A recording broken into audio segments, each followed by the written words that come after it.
Goeiemôre aan almal van julle. Dit is Sondag. So 'n bietjie later as gewoonlik op my foon, so hier by 1:15. Ek en Lenora het gou 'n bietjie kerk toe gegaan. Ja, jy's reg. Lekker aan die kerk gesit en net die woord van die Here gehoor. En hoe soet was die woord nie.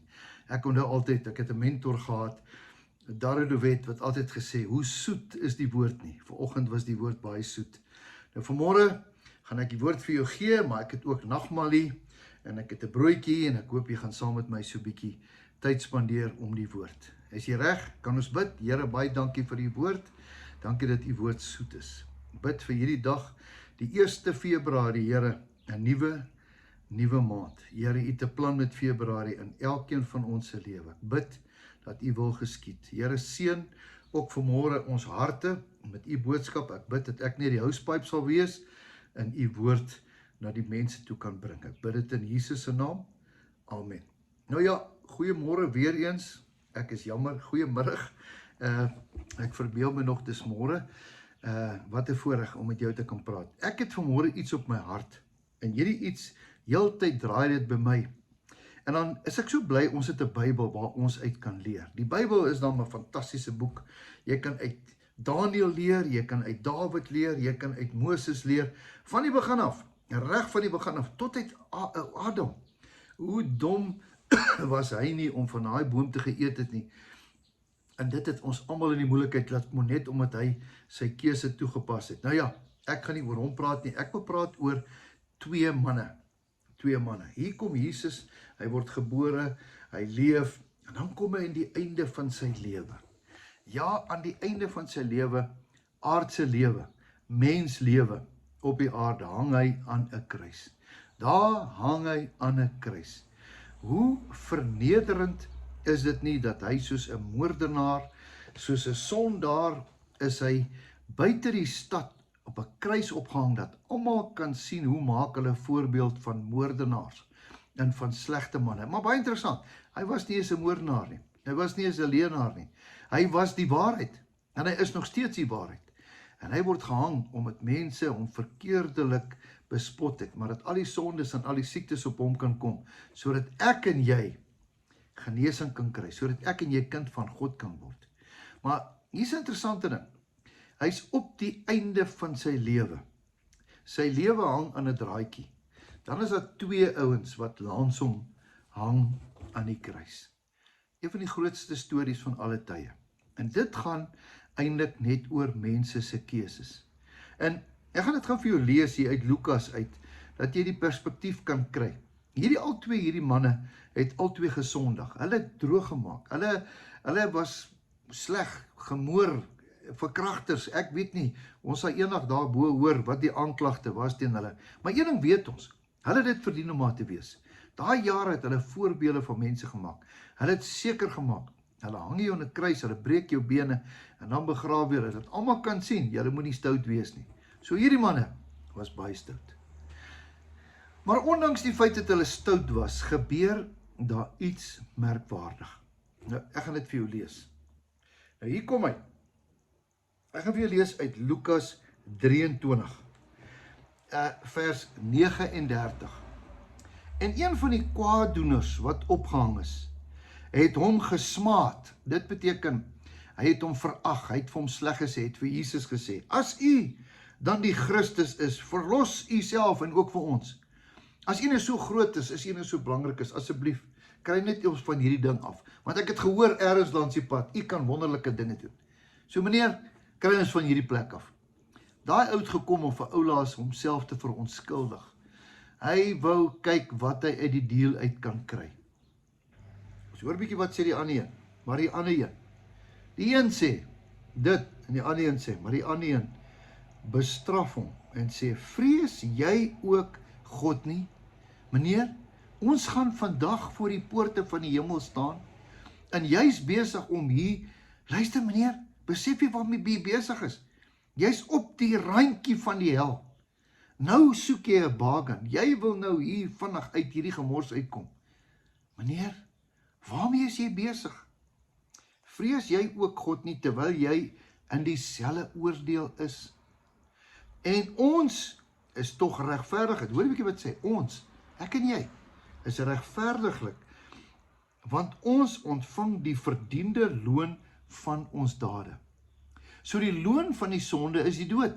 Meneer, ek en jy, ons moet nie wees. Hy hoef nie hier te wees nie, want hy het niks verkeerd gedoen nie. Maar hy het niks verkeerd gedoen nie. En hy sê vir Jesus, dink tog net aan my Here. Interessant, hy noem hom Here.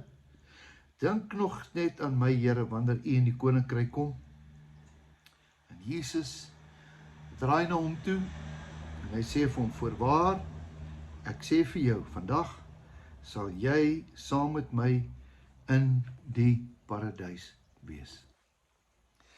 Weet julle wat tragies? Ek dink die wonderlike van hierdie storie is, dat die Here het nog altyd vir jou genade. Hier sien die Here twee manne.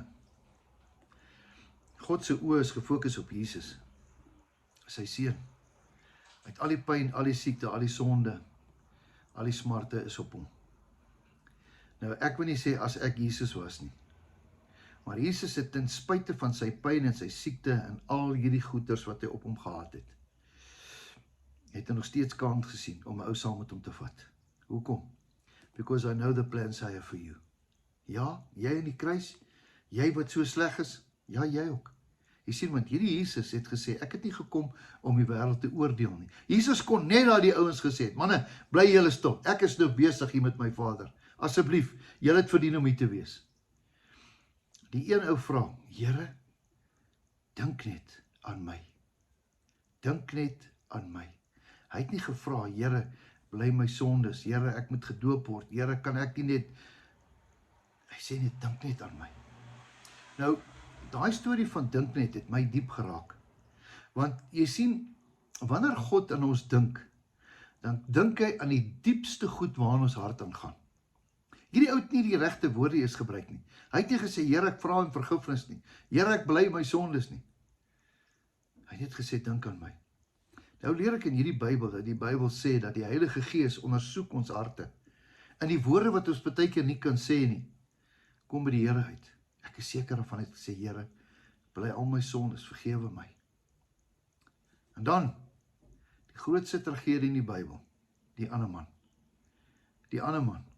Hy hoor so pas, terwyl hy leef, dat Jesus deel 'n paspoort uit vir die ewige lewe, vir iemand wat berou het vir sy sondes. Hy hoor dit. Hy kon net sowel gesê, Here, terwyl u ook nou ander seën ook vir my. Here, ek bely, Here, ek dankie, maar sal u nie ook aan my dink nie, asseblief. Ek dink die Here sê, ja, jy sal saam met my ook in die paradys wees.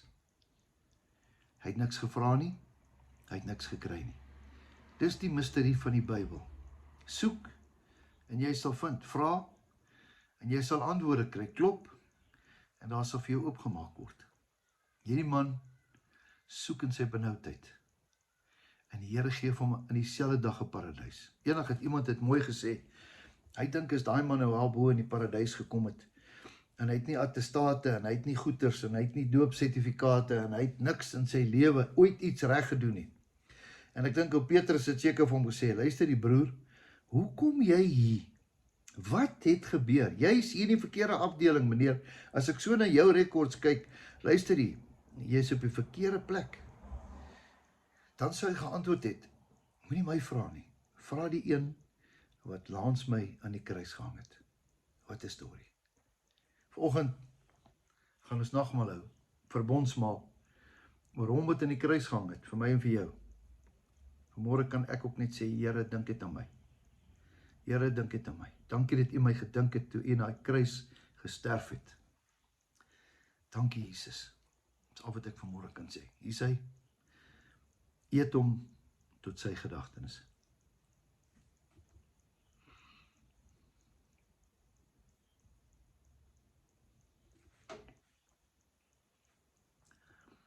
Deur sy bloed het daar vir ons genesing gekom. Vanmôre kan ek net sê, dankie Here, dat u aan my gedink het, toe u op die kruis gehang het. Kom ons drink dit.